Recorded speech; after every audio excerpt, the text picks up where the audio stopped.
Shalom jemaat Mesbah Doa yang dikasihi Tuhan. Mari kita bawa hidup kita, bawa hati kita yang terbaik untuk memuji Tuhan, memuliakan Tuhan, menyembah Tuhan. Ketika Tuhan disenangkan di dalam pujian, maka ada akan kuasa mujizat terjadi dalam hidup kita. Terima kasih Yesus, terima kasih. Terima kasih Tuhan, kami bersyukur. Segala perkara dapat ku tangguh di dalam Dia yang memberi kekuatan. Tuhan Yesus penolong dan sahabat. Tetap percaya Tuhan setia. Segala perkara Tuhan, segala perkara dapat ku tangguh di dalam Dia yang memberi kekuatan. Tuhan Yesus penolong dan sahabat. Tetap percaya Tuhan setia. Segala perkara dapat ku tangguh hanya di dalam Engkau Tuhan. Kami dapat Tuhan menanggung segala apa yang terjadi dalam hidup kami ya Bapa. Karena Engkau adalah sahabat yang setia dalam hidup kami. Segala perkara dapat ku tangguh di dalam Dia. Engkau adalah sumber kekuatan, Engkau adalah sumber pengharapan itu sendiri Tuhan. Haleluya. Tetap percaya Tuhan setia. Segala perkara, segala perkara dapat ku tangguh di dalam Dia yang memberi kekuatan. Tuhan Yesus, Engkaulah Tuhan yang setia. Engkau menjadi sahabat kami yang setia Tuhan. Tetap percaya Tuhan. Sekali lagi katakan segala perkara, segala perkara dapat ku tangguh Yesus di dalam Dia yang memberi kekuatan. Tuhan Yesus penolong dan sahabat. Tetap percaya Tuhan setia. Tetap percaya Tuhan setia. Tetap percaya, tetap percaya Tuhan setia.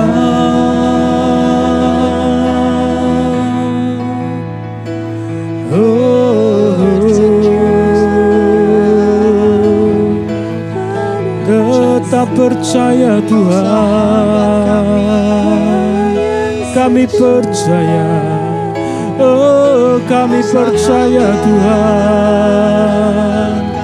Hanya Engkau sumber kekuatan kami, hanya Engkau Tuhan sumber pengharapan kami. Yesus,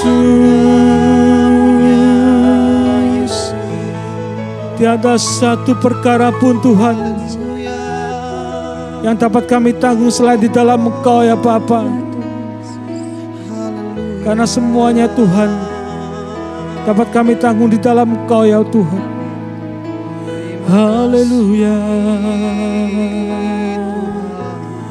Yesus, haleluya. Janji-Mu ya dan amin dalam hidup kami Tuhan. Kami pegang janji-janji-Mu Tuhan. Kami percaya Tuhan terjadi dalam hidup kami Tuhan. Kau pegang masa depan kami. Kau pegang hidup kami. Terima kasih Tuhan. Oh terima kasih. Terima kasih Yesus. Terima kasih. Boleh kita angkat suara kita sembah Dia, katakan. Janji-Mu seperti fajar pagi hari,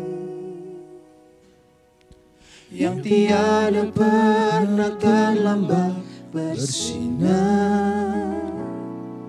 Cinta-Mu seperti sungai yang mengalir. Kami tahu Tuhan, dan ku tahu betapa dalam kasih dalam hidup kami. Janji-Mu seperti Engkau selalu tepat waktu dalam hidup kami, yang tiada pernah terlambat bersinar. Terima kasih Tuhan, Cinta-Mu seperti yang terbaik Kau sediakan dalam hidup kami.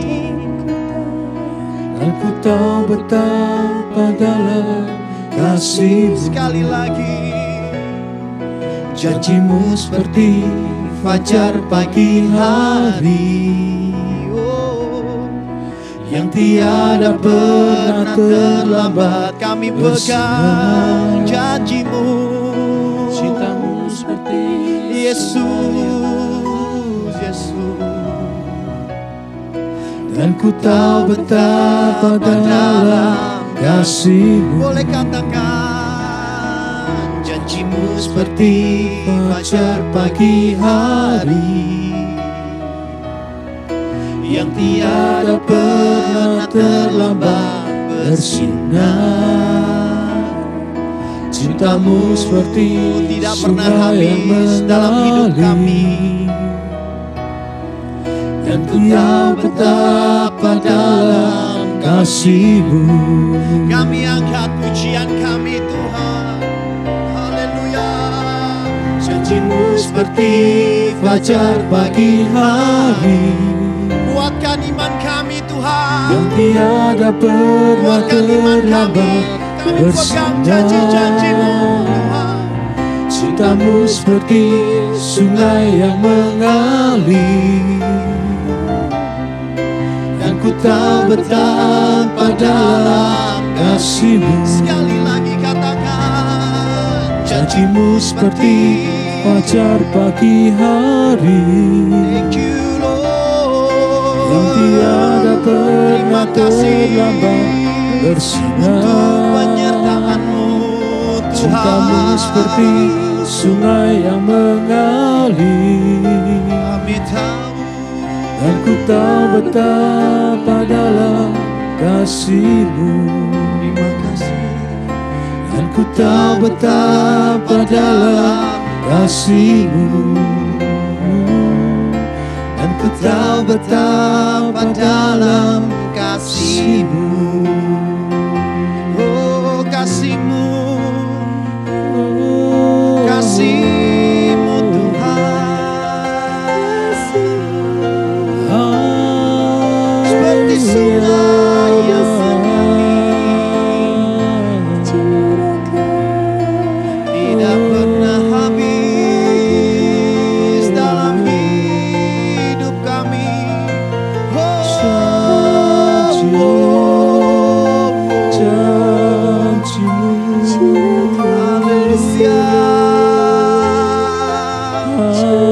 Kasih-Mu mendidik kami Tuhan. Kasih-Mu mendewasakan kami Tuhan. Kami bersyukur Tuhan, kami bersyukur. Karena kasih kami ada Tuhan.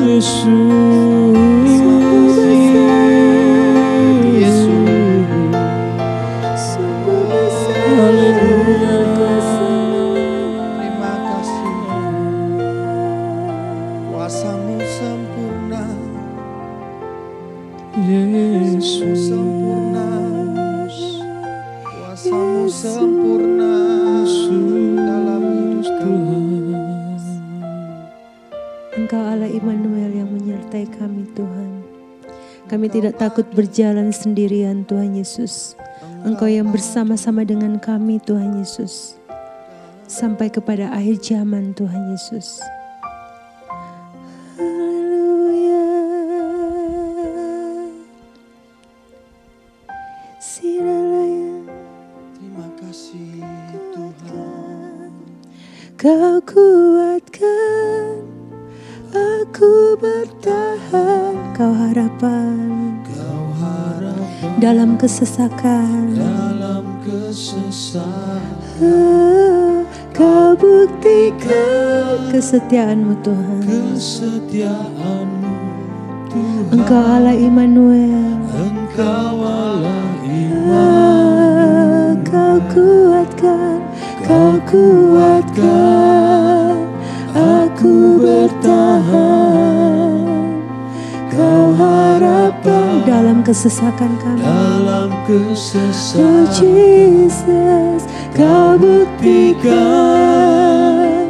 kesetiaanmu Tuhan. Engkau Allah Immanuel. Kau kuatkan aku bertahan. Kau harapan dalam kesesakan. Kau buktikan kesetiaanmu Tuhan. Engkau Allah Immanuel.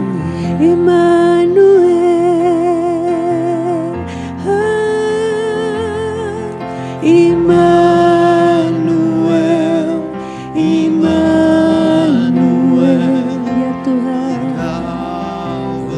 Kau beserta dengan kami Tuhan Yesus.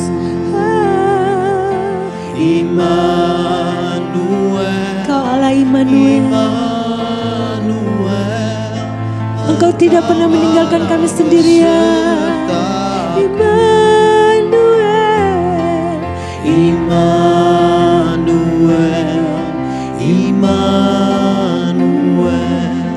Engkau besertaku.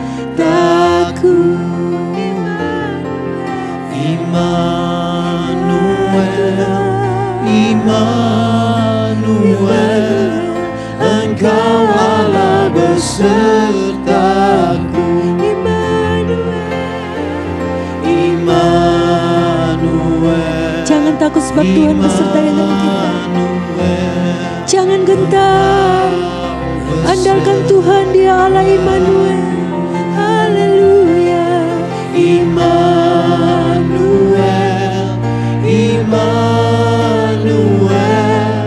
Engkau Allah besertaku. Kau kuatkan aku bertahan. Kau harapan Oh Jesus, dalam kesesakan. Kau buktikan kesetiaanmu Tuhan. Engkau Allah Immanuel. Kau kuatkan. Terima kasih Tuhan. Bersama dengan Engkau kami kuat bertahan dalam menghadapi segala kesesakan dalam hidup kami. Kau buktikan kesetiaanmu Tuhan. Engkau Allah Immanuel. Mari kita sama-sama angkat tangan kita, katakan Engkau Allah. Engkau Allah Immanuel. Engkau Allah Immanuel. Engkau Allah Immanuel. Mari puji Dia. Terima kasih. Immanuel, Engkau Allah Immanuel. Allah beserta kami. Allah menyertai kami.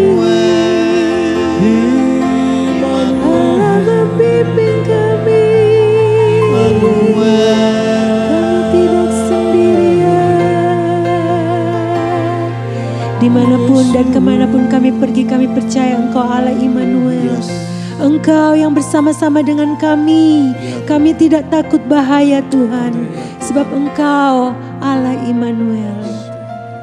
Terima kasih Tuhan.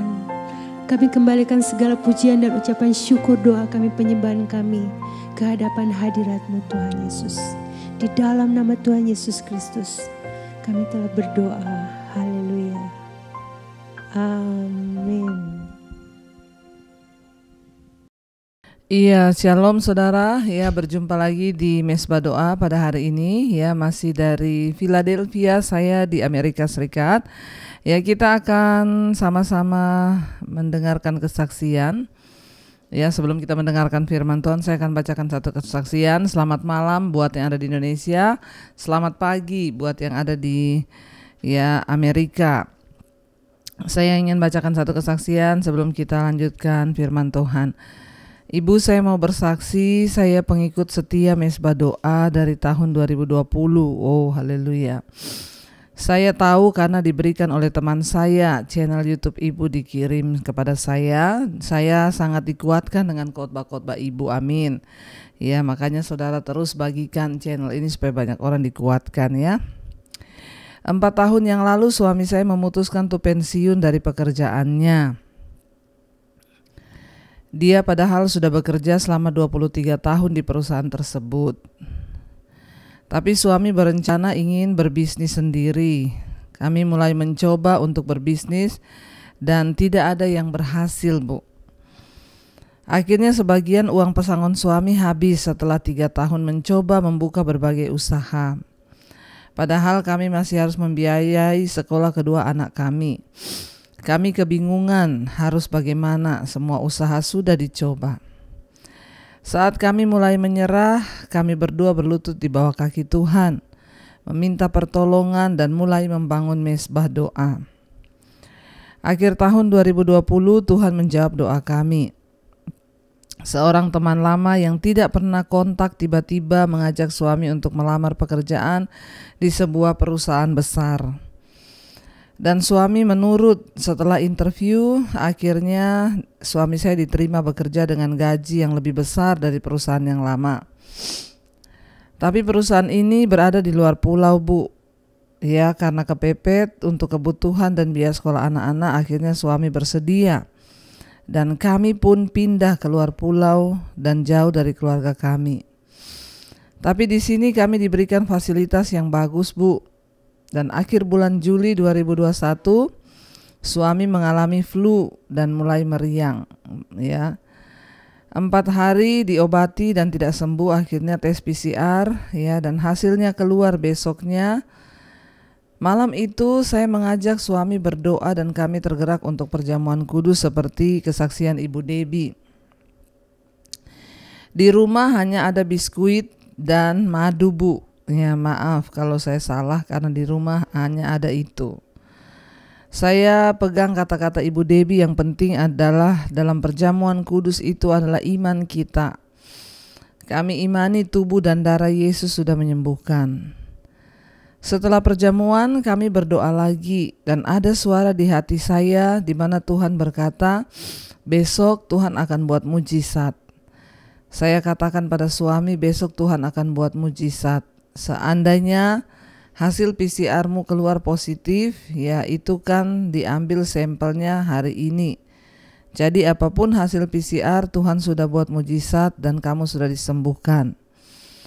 Dan hasil PCR-nya besoknya keluar, Bu. Puji Tuhan, suami saya positif dan saya negatif. Suami akhirnya memang harus dikarantina dan benar Tuhan menyatakan mujizatnya. Suami saya tidak ada gejala sama sekali selain hanya pilek dan penciumannya hilang. Itu pun hanya 4 hari penciumannya sudah kembali. Dan dia dikatakan lepas dari dan badannya bertambah segar dan fit, puji Tuhan. Mungkin karena keteledoran suami, Tuhan izinkan dia terpapar. Tapi Tuhan baik, Bu. Tuhan tidak membiarkan kami terkapar. Sekalipun terpapar tapi tidak terkapar. Demikian kesaksian saya ini, Ibu. Terima kasih jika Ibu berkenan membacakan kesaksian saya. Amin, amin, amin. Luar biasa saudara ya kesaksiannya ya, suaminya sudah 23 tahun bekerja di sebuah perusahaan, memutuskan akhirnya untuk ya pensiun ya, dan setelah pensiun mencoba untuk menjadi pengusaha berbisnis dan sudah berkali-kali mencoba gagal, bahkan uang pesangon suaminya hampir habis ya. Padahal mereka harus membiayai sekolah kedua anaknya. Ya, tapi dari tahun 2020 ya sudah mulai ikut mesbah doa karena dikirimin oleh temannya. Dan puji Tuhan akhirnya di akhir tahun 2020 teman suaminya yang sudah lama tidak pernah kontak akhirnya mengontak suaminya dan mengajak untuk melamar di sebuah perusahaan. Dan puji Tuhan suami mendapatkan gaji yang lebih tinggi dari pekerjaan yang pertama. Dan satu hal yang luar biasa, akhirnya mereka pindah saudara, satu keluarga pindah ya, satu keluarga pindah keluar pulau. Bagus ya saudara, ingat suami istri itu tidak boleh berpisah. Seringkali karena pekerjaan akhirnya suami pindah keluar kota dan lain sebagainya. Akhirnya terjadilah hal-hal yang tidak diinginkan, perselingkuhan dan lain sebagainya. Suami istri tidak boleh berpisah kecuali hanya beberapa hari saja dengan persetujuan bersama kata firman Tuhan. Tapi selanjutnya harus kembali bersama ya. Lalu ibu dan sekeluarga pindah keluar kota menemani suami yang berusaha. Puji Tuhan akhirnya mereka diberi gaji yang lebih tinggi, bahkan diberikan fasilitas yang lebih baik saudara ya. Dan puji Tuhan juga akhirnya suami disembuhkan dari COVID. Apa yang Tuhan buat itu seringkali kita tidak mengerti, tetapi ketika kita terus membangun mesbah doa ya, kesaksian ibu ini ketika sudah bingung ya mau bagaimana, melangkah bagaimana, akhirnya mereka memutuskan untuk membangun mesbah doa di dalam keluarga. Dan kita lihat ketika mulai membangun mesbah doa, ada saja jalan demi jalan yang Tuhan buka.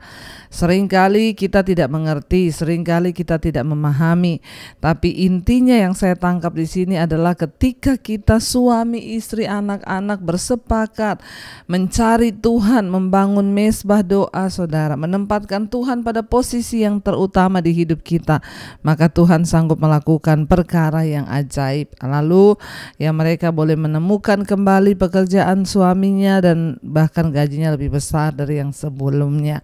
Ya, jalan-jalan Tuhan itu tidak terpahami, tetapi bagian kita adalah mencari Tuhan, membangun hubungan, mengerti kehendak Tuhan. Dan ketika kita mengerti kehendak Tuhan, maka Tuhan itu turut bekerja dalam segala hal untuk mendatangkan kebaikan. Baik, terima kasih buat kesaksiannya Ibu. Ya, Tuhan memberkati Ibu sebagai penolong yang baik dalam keluarga. Sekarang kita akan membaca, kita masuk di dalam kitab Hosea sekarang saudara ya. Jadi kitab Hosea ini ya secara dramatis ya menggambarkan kasih Allah yang konsisten kepada umatnya ya, yaitu Israel.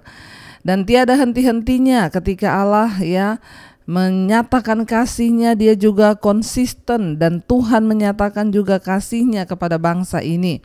Ya, jika kita membaca kitab ini, perhatikan bagaimana ya sang nabi Hosea ini rela ya untuk tunduk kepada perintah Tuhan. Ya, dia ikut menderita saudara ya. Karena itu kita melihat saudara ya ada sebuah kisah dalam kitab ini yang memberikan gambaran tentang bagaimana kasih Allah dan bagaimana respon dari bangsa Israel kepada Tuhan. Mereka tetap tidak ada dalam ketaatan saudara ya. Allah ingin ya agar semua umatnya boleh taat, tetapi apa yang terjadi saudara di sini ya, kita akan lihat sama-sama tentang kisah di dalam apa yang dilakukan oleh bangsa ini. Mari kita mulai masuk saudara ya. Sekarang kita akan baca bersama bagaimana ya kisah dari Hosea ini, dan kita akan melihat bagaimana Tuhan juga turut bekerja ya di dalam kehidupan Nabi Hosea sehingga mereka boleh juga mengalami karya-karya Tuhan di dalam ya kehidupan mereka. Iya, baik, kita akan melanjutkan pembacaan firman Tuhan. Hari ini sudah di Hosea pasal yang pertama. Judulnya firman Tuhan, ayat yang pertama ya. Firman Tuhan yang datang kepada Hosea bin Beri pada zaman Usia, Yotam, Ahaz dan Hizkia raja-raja Yehuda, dan pada zaman Yerobeam bin Yoas raja Israel. Judul perikopnya keluarga Hosea sebagai gambaran Israel yang tidak setia. Ayat 2. Ketika Tuhan mulai berbicara dengan perantaran Hosea, berfirmanlah ia kepada Hosea, pergilah, kawinilah seorang perempuan sundal, dan peranakanlah anak-anak sundal, karena negeri ini bersundal hebat dengan membelakangi Tuhan. Ya, maka firman Tuhan di sana dikatakan, ya, maka Gomer binti Diblaim lalu mengandunglah perempuan itu. Ya, di sini dikatakan maka pergilah ia mengawini, ya, maka pergilah Hosea mengawini Gomer binti Diblaim, lalu mengandunglah perempuan itu dan melahirkan baginya anak-anak laki-laki. Ya, ayat 4, kemudian berfirmanlah Tuhan kepada Hosea, berilah nama Yisril kepada anak itu, sebab ya sedikit waktu lagi maka aku akan menghukum keluarga Yehu karena hutang darah Yisril, dan aku akan mengakhiri pemerintahan kaum Israel. Saudara yang terkasih, kita melihat ya kitab Hosea ini ya sangat luar biasa, saudara. Ya, tiba-tiba Tuhan berfirman kepada Hosea untuk pergi menikahi perempuan sundal. Ya, saudara, Hosea ini adalah nabi di kerajaan utara, yaitu Israel. Ya, pada dia itu ya, nabi dari tahun 753 sampai dengan 715 sebelum Masehi.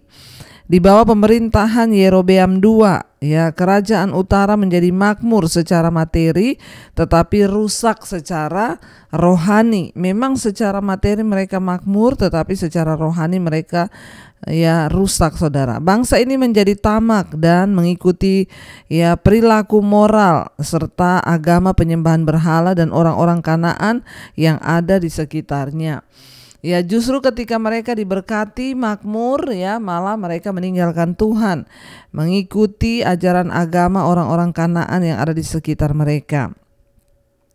Dan di sini kita melihat tugas Hosea adalah menunjukkan bagaimana rakyat ini dari kerajaan utara itu ya telah tidak setia kepada Allah, suami dan pemberi nafkah mereka, dan mereka telah mengikatkan diri kepada Baal dan dewa-dewa Kanaan. Ya, jadi Hosea memperingatkan mereka, saudara, bahwa jika mereka tidak bertobat dari dosa mereka dan tidak mau berbalik kepada Allah, maka mereka akan menemui atau menuju kepada kebinasaan.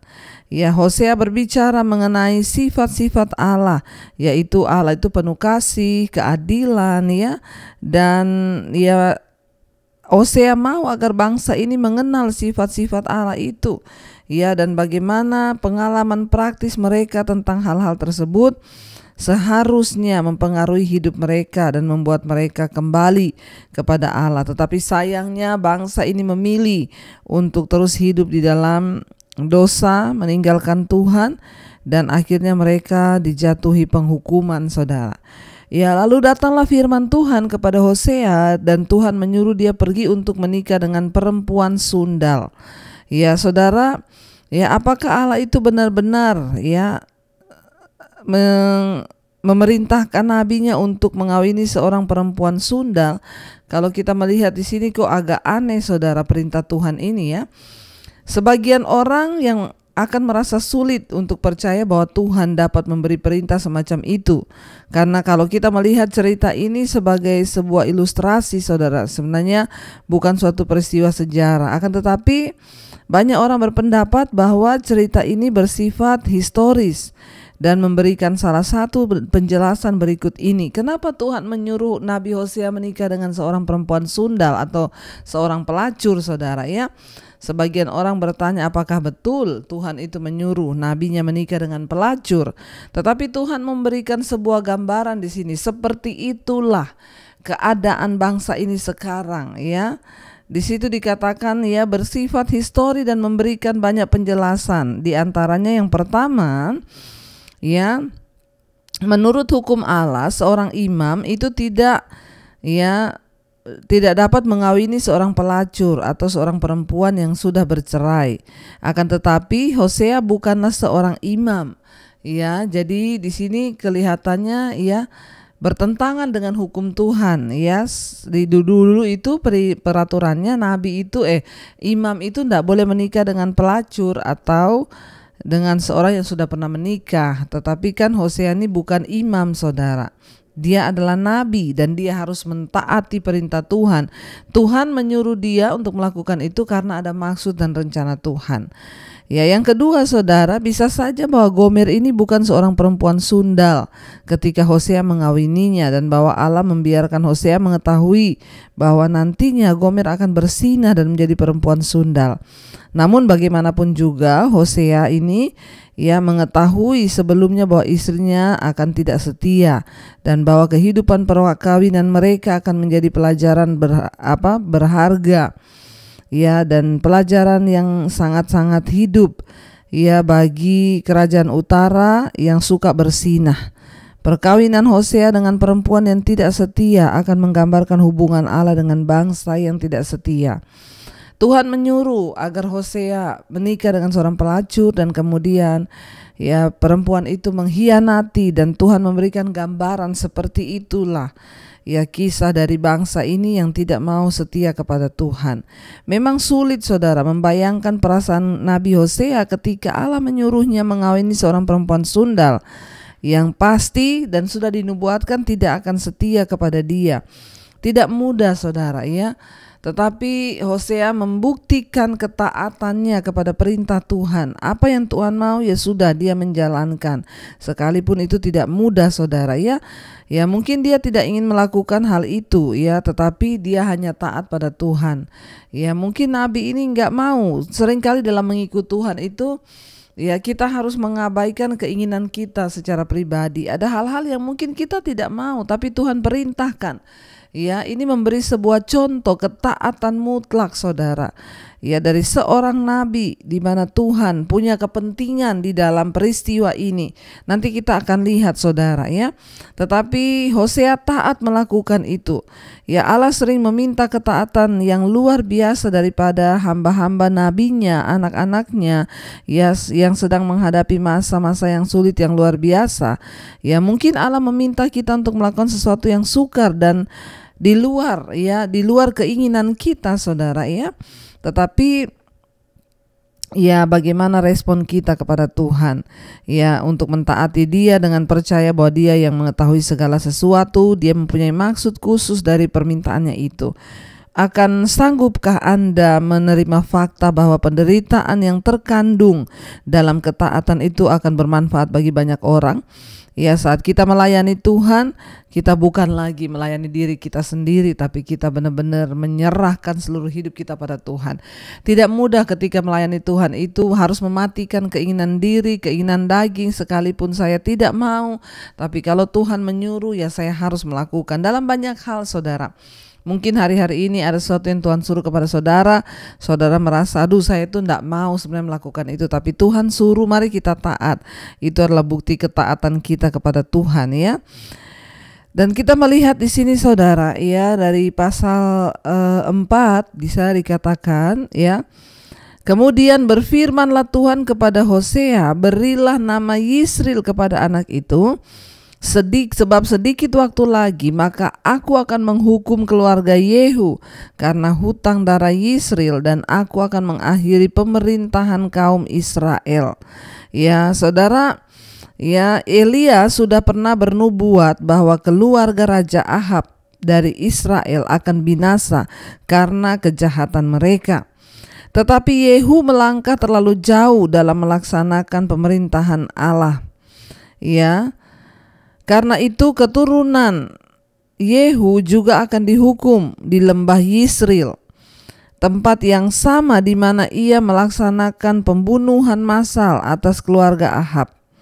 Janji Allah akan mengakhiri Israel sebagai kerajaan, ya, yang merdeka menjadi kenyataan 25 tahun kemudian ketika orang Asyur menaklukkan kerajaan utara itu dan mengangkut rakyatnya ke pembuangan.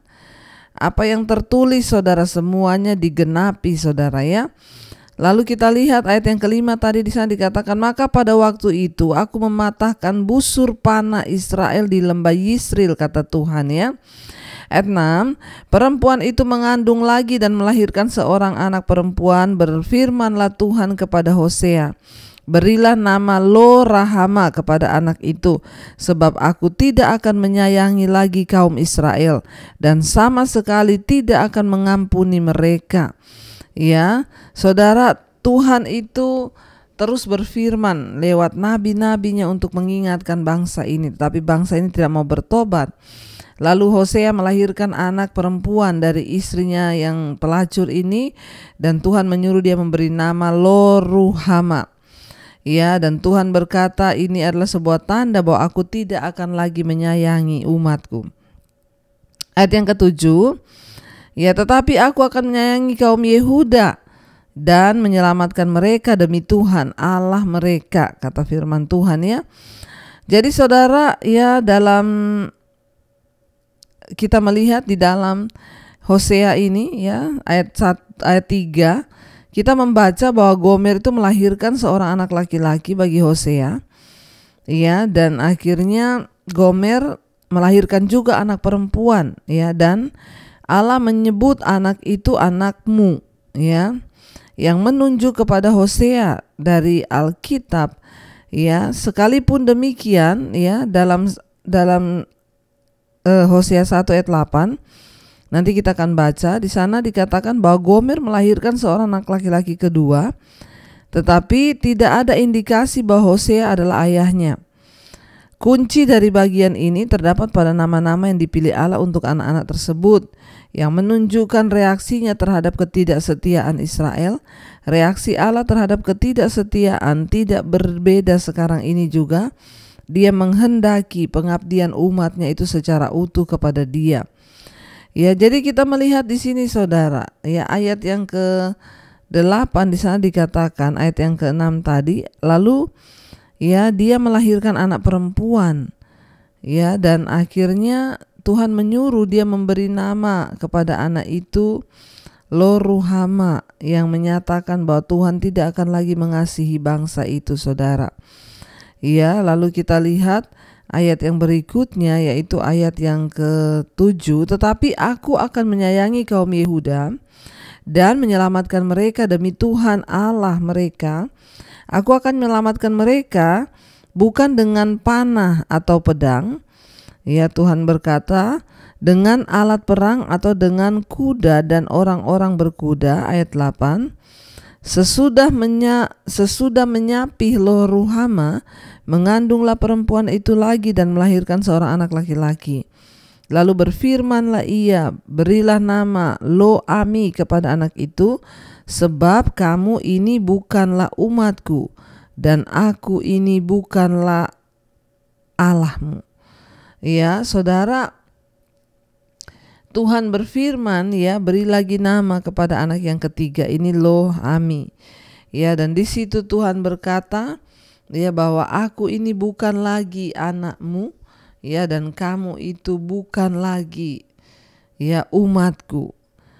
Israel dan Yehuda sebelumnya adalah satu kerajaan di bawah pemerintahan Daud dan Salomo. Ya, setelah Salomo mati timbullah perang saudara, dan negeri itu terpecah menjadi kerajaan utara ya, dengan ibu kotanya Samaria, dan kerajaan selatan Yehuda, dan ibu kotanya adalah Yerusalem.